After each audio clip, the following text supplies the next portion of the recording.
Hey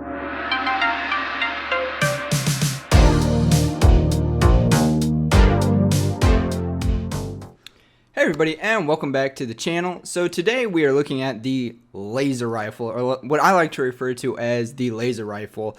We're looking at the Type 63 tactical rifle. It's the first one you unlock whenever you create a class, and this thing's an absolute monster. Yeah, it's the first one you unlock, but we all know, MP5 looking at you, that the first gun in the set doesn't mean it's the worst, okay? So this thing is an absolute beast. As you can see, I've already gone and gotten it gold because it was that easy, even with the annoying camos that they have set up in this. But anyways, that's not what we're talking about today. Today we're talking about this laser rifle, this pew pew pew pew pew. Okay, the sight that I have going on it is the VisionTech 2x scope. The reason I have the VisionTech on it is because, as you can see, medium range, perfect. Earlier, first kill I got, close range, nice. Right here. Bam. Okay. Yes, I suck at that, but and I couldn't hit him for crap. But it's the fact that it gives you that nice medium zoom without completely obstructing the outsides of your vision. So other than that, going on to the muzzle, I use the GRU silencer because it gives you 100% muzzle flash concealment. Now the reason that's important is because, especially with this one, when you're firing, you want to be as accurate as possible, because if you miss, you're dead. Okay. So the muzzle flash concealment is obviously a big one, kind of speaks for itself, plus it also keeps you off the map. Plus, it also gives you a plus 15% vertical recoil control. Now the reason this is so important is because any gun is going to kick up. And sure, if you're going for headshots, that's great, but 90% of the time, if you're already aiming at their head, it's going to put you above their head, and you're just going to literally be shooting over their head. So the reason this is good is you can aim lower, and you can control that recoil from going up. So if you aim at their head, you're going to stay at their head. Now, it does give you a minus 25% bullet velocity, but that's not really a big deal because most of the time you're going to be running around, shooting people, so you're going to kill them if you land that first shot. Moving on to the barrel, I went with the 18.3-inch strike team. Now, the reason I went with this is because it gives you plus 9% damage. Everybody loves extra damage. It gives you a plus 15% fire rate. So if you've got that trigger finger, you can go the boom boom pow all the way. Okay? It does, though, give you a minus 25% effective damage range. Now what this means is that you can't go shooting, 1,000 yards in the distance. Again, the way these maps are set up is when you're looking at it, like, let's look right here. There's nothing that's far enough out of my line of sight that effective damage range is really going to hinder me. Everything's close enough that where an enemy is, I'm still going to hit him against the effective damage range that it's minusing and against the bullet velocity. Those are kind of nil at this point because of the ranges that I'm using this gun at. So that's why I don't really count them in the negatives. Yes, they're there, but they don't really affect the gun. They do, but they don't. Okay? My logic works. Along with the barrel, you also get a minus 10% idle sway control.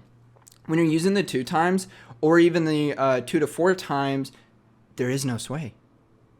There's no sway. So as you can see, I'm getting no idle sway. So it really doesn't affect the gun, which is nice.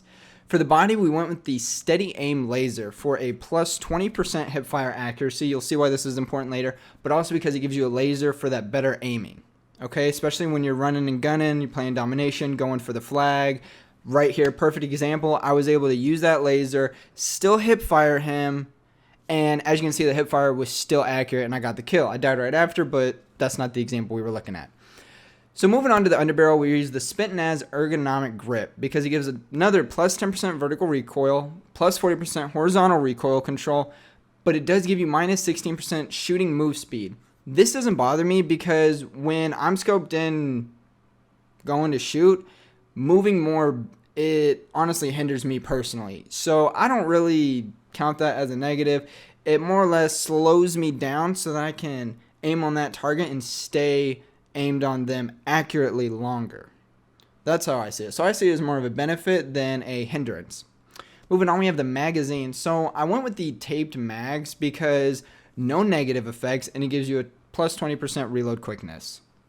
With a tactical rifle, that is vital Because if you're running and gunning, going for the flag, going for the hard point, you know, you just killed 2 guys, got a nice 2-3 piece, and you have 2 bullets left, you're going to want to switch out.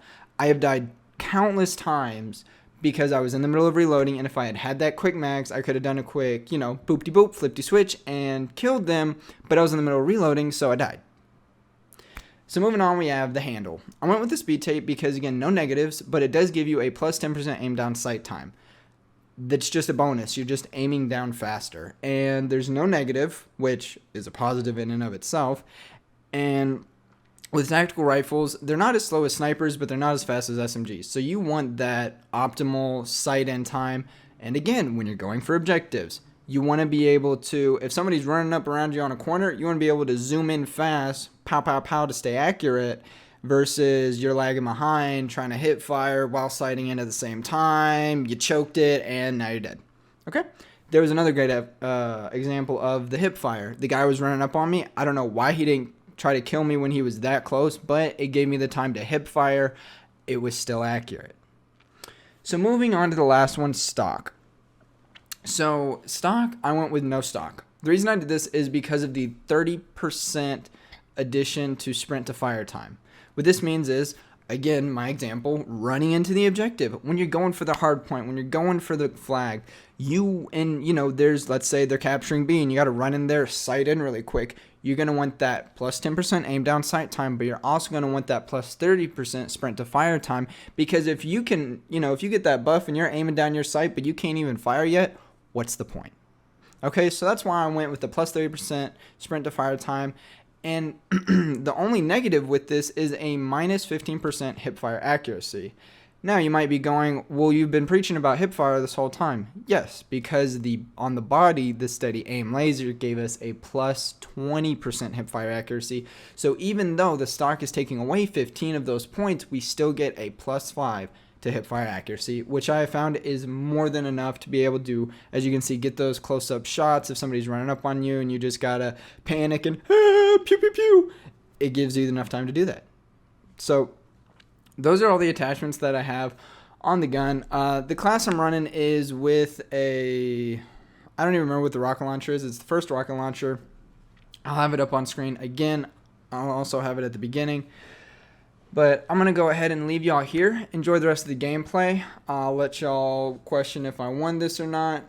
Thank you for watching. If you enjoyed it, please rate, comment, subscribe. Enjoy the game.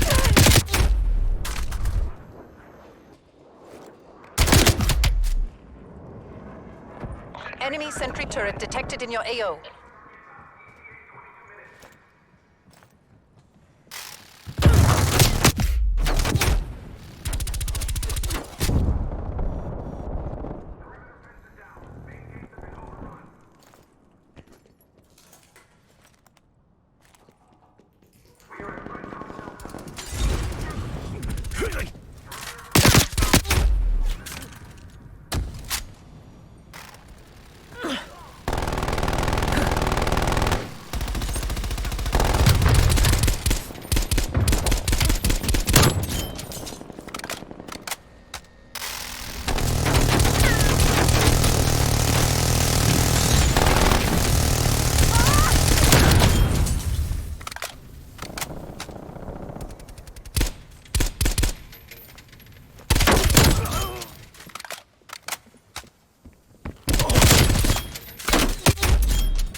Inbound.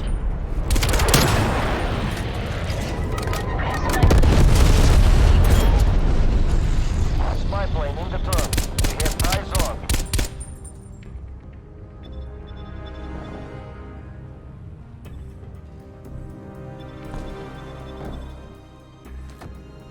Spy plane mission time. Multiple hostile spy planes detected.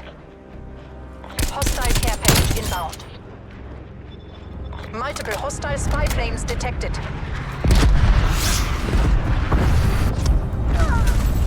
Priority tasking request received. Spy plane exiting AO.